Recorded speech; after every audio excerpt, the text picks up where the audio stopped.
same contact saved multiple times with different phone numbers or email addresses can make your phone book messy.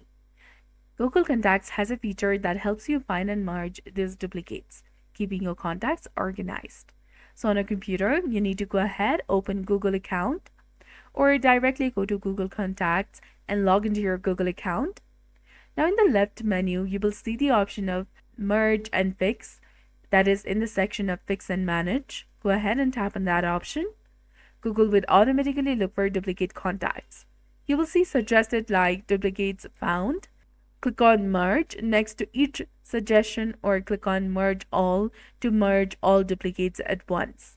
And on mobile device, you can go through the same steps as well. And after merging, each contact will have all its information like phone numbers, emails, birthdays, etc. combined into a single entry. So that's it for this video. I hope you found it helpful. If you did, please like, share, and subscribe.